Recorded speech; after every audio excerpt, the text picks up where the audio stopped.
Bueno, chicos, el día de hoy vamos a ver sociedad mexicana contemporánea. Pero antes que nada, esta siguiente pregunta. ¿Qué comprenden por sociedad? ¿Alguien ahí? El conjunto de personas. ¿Sí? Soy Olga Aragón. Ah, buenas tardes, Olga. Un conjunto de Eh, personas. Sí, adelante. Sociedad es el conjunto de personas que tienen una convivencia entre sí. Correcto. Ajá. Tienes la idea. Ahora, ¿qué comprenden en sí por el sentido de contemporáneo? Um, pues serían hechos históricos de distintas épocas con relación al presente, ¿no? Claro. Tienes dos buenos puntos ahí. Relación histórica y relación con el presente. Bueno. Tomando estos dos puntos con los que inició su compañera,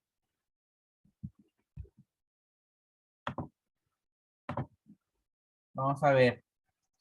Sociedad mexicana contemporánea. Mayormente cuando hablamos de sociedad, hablamos de un conjunto de personas en un sitio como tal. Pero en ese conjunto de personas no solamente existe en general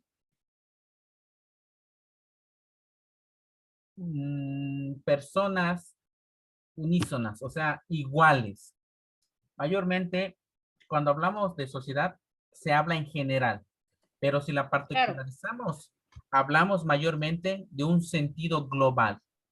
México es un país multicultural y su historia contemporánea lo ha demostrado, a pesar de que haya sido trascambiada, modificada y todo, siempre ha tenido esa vitalidad multicultural. El significado de contemporáneo en nuestro país es un término en el cual vamos a ver mezcladas todos los cambios que ha tenido nuestro país, pero también vamos a ver las mezclas que han sufrido con la migración o aceptación de otras culturas. Lo mismo con las diversas culturas que tiene nuestra nación. Pero antes de iniciar y entrar más a fondo en el tema, hay que primero delimitar y hablar sobre estructura dinámica de una población. Vamos a hablar un poquito estadístico en este principio. Mayormente cuando hablamos de una estructura dinámica de una población, hablamos de muchas cosas. En la imagen que ustedes están viendo en este momento, van a ver que una estructura dinámica de la población entra edad, sexo, número de hijos por familia, grupos culturales y étnicos, tipos de religión y otros indicadores sociodemográficos. Pero esa es la estructura que hay, el dinamismo que tiene la población. Esos son indicadores, si lo vemos desde un punto estadístico. Ahora, expresiones de esa diversidad social o la expresión que tiene esa población son sus formas en que se organiza la familia, la participación del hombre y la mujer o los roles que existen dentro de un núcleo familiar, la migración, que es una parte importante en esa estructura de la población como tal, y todas las manifestaciones culturales de los grupos étnicos como tal. En ese sentido, son dos puntos en los que México tiene mucha relevancia. La estructura y la diversidad social de nuestra población es extensa. La forma de pensar de cada individuo es diferente. Las décadas y los años pasados y la historia del país han ido cambiando conforme van pasando los ciclos, décadas y años. Mayormente han sido modificadas por pensamientos externos o nuevos pensamientos internos dentro de nuestra población dinámica. ¿Alguna pregunta aquí? Ah, bueno, Yo no. vamos a proseguir. Un punto importante de la población es la identidad. ¿Qué nos hace únicos? ¿O qué hace único a una población, a una cultura, a un país, a una nación? ¿Qué es lo que nos hace idénticos o lo que nos hace únicos como tal? Nuestra identidad, lo que somos como tal. Luis Villoro nos dice en su artículo sobre la identidad de los pueblos, en su sentido más general, que son las notas o rasgos que permiten distinguir a un objeto, una persona o un pueblo de todos los demás, desde un punto de vista poblacional, desde una identidad poblacional. Pero aparte de esa identidad poblacional, como individuos únicos y propios, tenemos también nuestra propia identidad, que es lo que nos hace únicos como tal. Podemos pertenecer a una sociedad, a una cultura. Ejemplo, los mayas, los huicholes, los lacandonos, los tarahumara, los yucatecos, los tabasqueños, los veracruzanos. Aparte de que se consideren como un gentilicio dentro de su propio estado o población, se divide en caracteres distinguidos. Lo urbano de lo rural, los pueblos, las culturas, los grupos sociales. Pero en un sentido general, Villoro nos habla que son notas o rasgos que permiten distinguir a un objeto, una persona o un pueblo de todos los demás. No es lo mismo ser un quintanarroense que un yucateco a ser un tabasqueño que un campechano.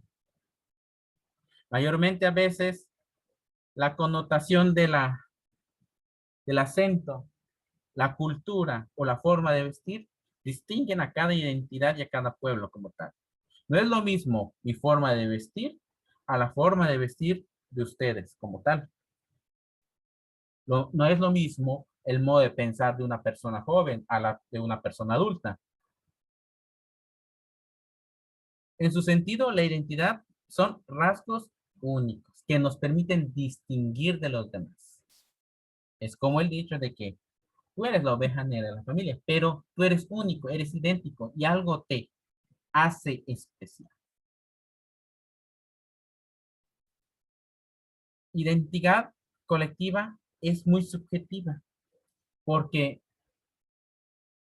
literalmente no todos son idénticos. Comparten cosas idénticas, religión en algunos sentidos, cultura, raza, género, pero la mente es muy distinta. Tanto puede ser homogénea con uniformidad, como heterogénea de diferentes grupos.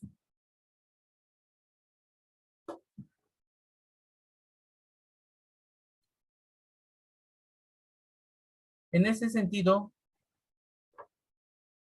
ustedes se sienten identificados como tal, tienen una identidad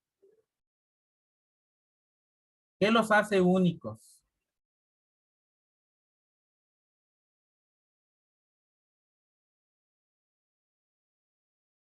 Muchos aspectos lo hacen únicos como tal. No es lo mismo como ser mestizo o casto. En la antigüedad era muy golpeado o, mejor dicho, clasificado los sentidos o la forma de clasificación social de los individuos. En Yucatán, como los mestizos, que era la mezcla de un origen con un español, como a los naturales.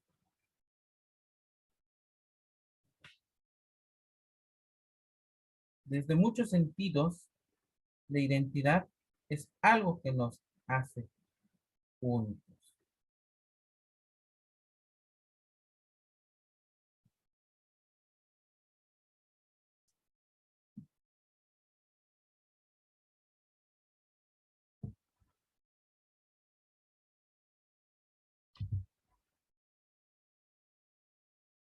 Ahora, la identidad de los pueblos la construyen los actores sociales. ¿Y qué nos viene a decir eso? Sujetos individuales o colectivos que desde su interés intervienen en una situación o procesos de construcción colectiva.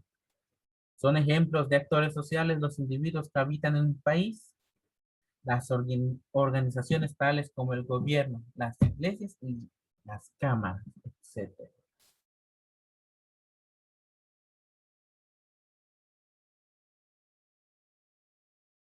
¿Qué nos quiere decir esto? Que no solamente la identidad de los pueblos está construida personalmente, sino que son muchos de los factores que influyen a veces en la identidad de una persona como tal.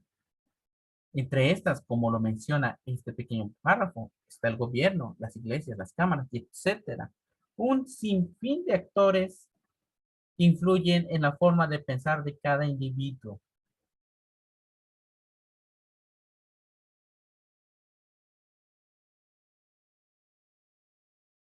Pero más allá de esto, nosotros, con nuestro libre albedrío, somos los que podemos decidir qué es lo que podemos tomar como bien, como mal, lo que nosotros nos haga únicos, nuestra propia identidad. Nosotros como individuos nos forjamos nuestra propia identidad,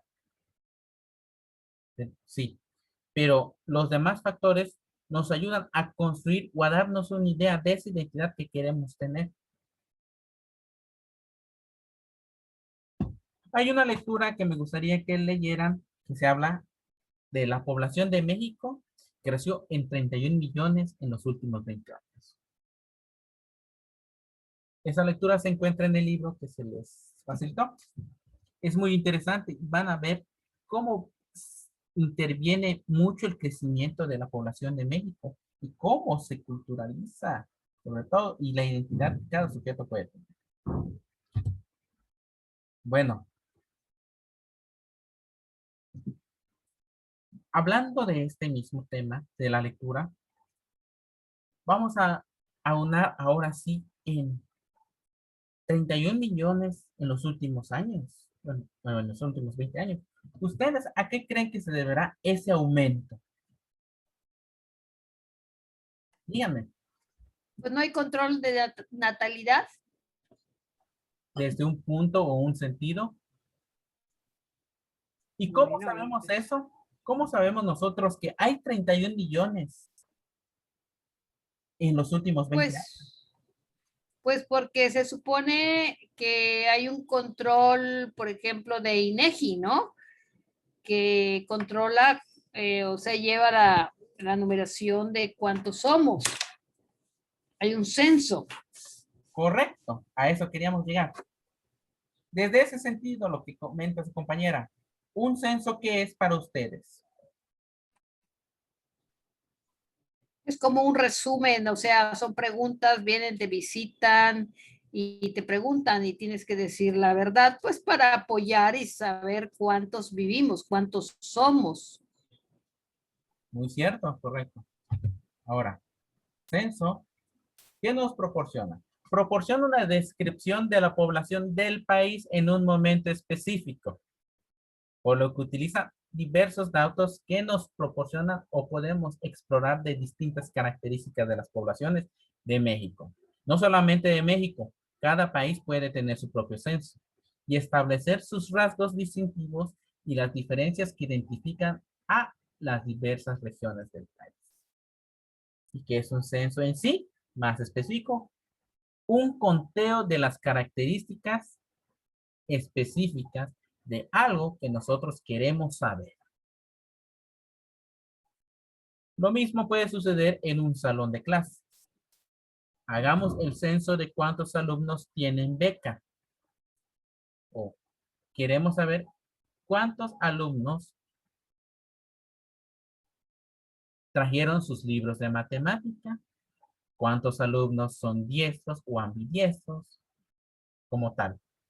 Es un conteo de características en un momento específico para saber algo. En México, como comentó su compañera, existe el INEGI como tal. El INEGI por más de 20 años o más ha sido el organismo que lleva el censo de población de nuestro país, haciendo una versatilidad en las preguntas, en las cuales se encargan de hacer preguntas específicas, llevar el control total de la población. Pero ¿para qué nos sirve este tipo de censo? Para muchas cosas. Vamos a ver más adelante el motivo de por qué. Dentro de lo que llamamos los censos tenemos indicadores sociodemográficos. ¿Y qué son esos indicadores sociodemográficos? Son preguntas, son cosas que queremos saber como tal. Son una forma en la que describimos una población, o sea, sus características. Si son altos, bajitos, si son de cierta edad, si son de cierta región, si saben escribir, etcétera.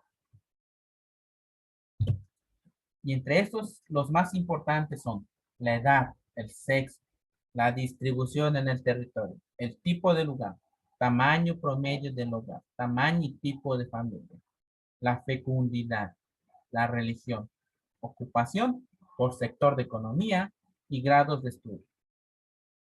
Mayormente en la ocupación por sector de economía, mayormente hablamos de clase media, clase alta, clase baja.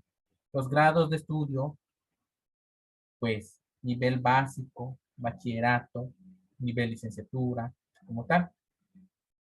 Cuando hablamos de la fecundidad, hablamos de cuántos hijos hay, cuánto es la población que hay o el crecimiento de la fecundidad que hay en el país.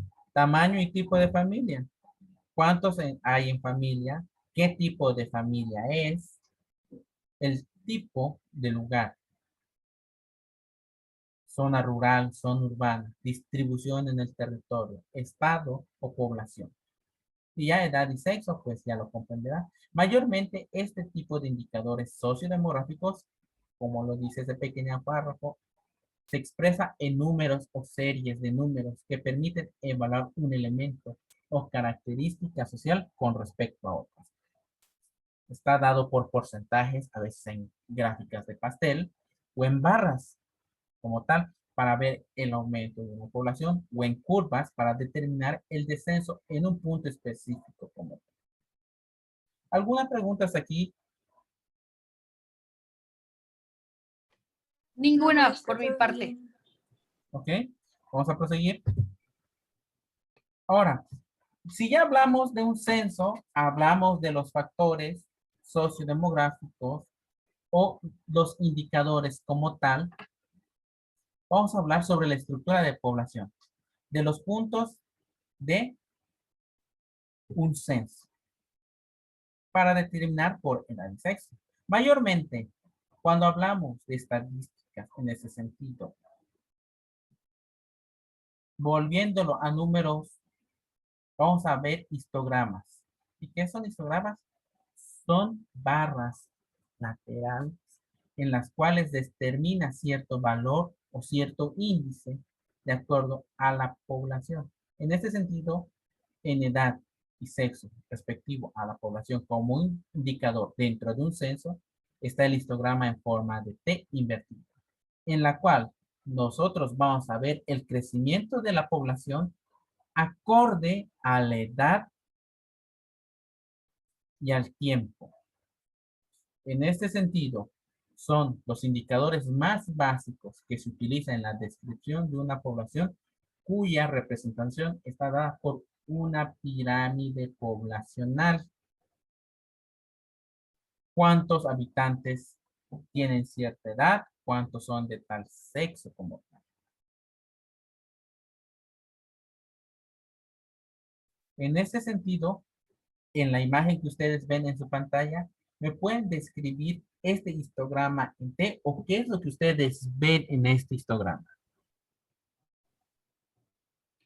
Pues que tienen casi el mismo porcentaje todos, ¿no? Tanto hombres como mujeres, Desde un... edades. Ajá. Pero lo más relevante, vean cómo desde la parte de abajo hacia Sí, arriba, mientras más jóvenes son, pues somos más, ¿no? Mientras más grandes somos mucho menos. pero ahora fíjense, no todos son iguales. Si se Así es. perciben bien, van a ver que hay un porcentaje mayoritario por el lado de las mujeres. Hay más hombres que mujeres. No, en ese sentido no. En esta gráfica se ve más la relevancia por edad en las mujeres. Así es verdad. No veo. No se preocupe. No se- Somos mejor, somos más nosotras. Pero también hay que determinar por qué motivo. No solamente, ok, hay más mujeres, porque hay menos hombres. Eso se debe a muchos factores. Entre estos factores pueden haber que la carga laboral de un hombre es más fuerte que a veces la carga laboral de una mujer. Y eso está dado nada más en el censo del 2010, en este sentido. Ok, Si nos vamos al censo de los años 80, podremos ver que habrá una diferencia como tal. O si hacemos un censo de los años 40 o de la época de la Revolución Mexicana, la gráfica va a seguir aumentando del lado femenino. ¿Por qué? claro. Porque el índice de muerte era mayoritario en el hombre y eso debido a Sí, la revolución como tal. sí. Se podrá determinar de que las mujeres en la Revolución Mexicana tenían su presencia, pero era más la presencia del sexo masculino en ese sentido. Y como ha ido modificándose el estilo de vida, la agregación de servicios de salud y todo, ha ido a un balance y un aumento en la vida de los hombres. Pero en ese sentido, en la gráfica hecha en el 2010, el censo como tal, pues se ve la diferencia del número de mujeres como tal. En el sentido, si nos vamos de 5 a 20 años, vemos que es igualitario, porque todavía han entrado a un mundo laboral como tal. Estas gráficas nos enseñan, nada más de ese sentido, cuántos hombres hay y cuántas mujeres hay, de qué edad hay más y de qué sexo hay más. Este es el tipo de estructura de la población por edad y sexo que se hace en un censo de población. Y este tipo de histogramas nos ayudan mucho a identificar muchos factores y nos da a pensar posibles causas como tal. Y hasta eso, en el 2010, vean la relación de que todavía hay personas que tienen 100 años, serán uno o dos, pero se ve representativo. Y eso quiere decir que son personas que todavía son longevas. Y también nos permite decir o establecer una suposición hasta qué edad hay mayor cantidad de población en este sentido. O hasta qué edad la población vive. Sí, es, varía mucho. Hay gente que vive hasta, yo conozco una persona que tiene 103 años y la señora ve mejor que yo. Véalo. Y también hay que determinar que muchos factores intervienen en esto, sobre todo la alimentación, el tipo de trabajo, el tipo de cuidado como tal. Eso interfiere mucho. Y eso en la edad y sexo nos abre un panorama extenso para hacernos preguntas. ¿Por qué hay más de edad de 70 años? ¿Por qué hay de 100? ¿Por qué hay más mujeres? ¿Por qué hay menos hombres? Y eso es lo que hace un censo poblacional, abrirnos a más preguntas como tal y tratar de responder. Pero no solamente respondernos eso, sino buscar una forma de mantener un equilibrio de dar mejores y una gran calidad a la población. ¿Alguna pregunta hasta este momento? Yo ninguna. ¿De los demás? No, maestra, todo bien. ¿Correcto? ¿Proseguimos? Ahora, ya vimos la pirámide en forma de T, pero hay distintas pirámides. Entre estas vamos a ver la pirámide progresiva o expansiva. La segunda, que es la regresiva o de forma de campana. Y pirámide estancada o en forma de... ¿Ustedes qué creen a que se deba este tipo de pirámides? Véanlo bien. Si nosotros vimos la de forma de T, ¿qué nos refiere que hay acá? Ah, pues yo creo que ya la igualdad de hombre y mujer. Sí, la diferencia en edad y la cantidad proporcional como todo. Pero aquí lo más importante, si vemos la progresiva o expansiva, que es la primera, ¿qué notan de diferencia? Que la primera pirámide, pues yo la veo normal, ¿no? Y la del medio y la siguiente, la tercera, es de que hay un cambio porque pues ya los hombres y las mujeres pues ya tenemos la misma manera, creo que de vivir. Digo, Por ahí, perdón que me equivoque, pero es lo que yo veo. no se preocupe, aquí estamos para cualquier cosa. ¿Alguien Sí, más? yo sé, debo de confundirme para poder aprender. ¿Alguien más ahí que quiera aportar algo?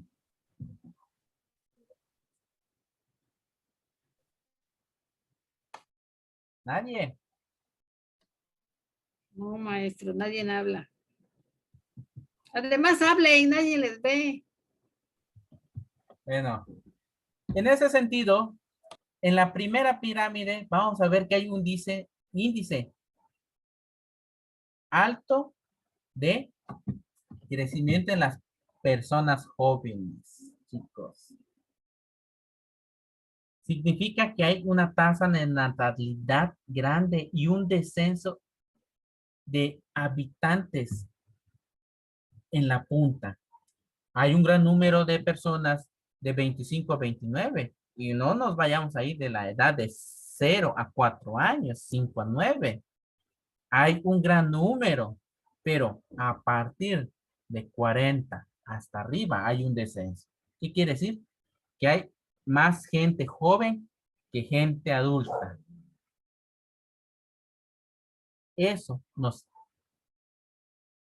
nos dice la gráfica.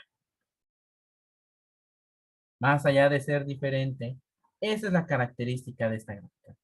El índice de natalidad y el índice de, de funciones que hay o la disminución de población adulta mayor. Y también esta gráfica nos puede aventar un sinfín de preguntas. ¿Por qué hay menos personas de tercera edad?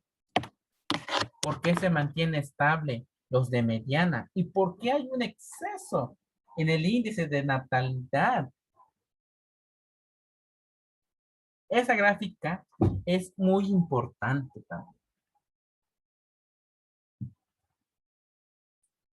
En la regresiva, que es como una campana o forma de bulbo, nos dice que hay un estrechamiento como tal. ¿Qué podemos decir?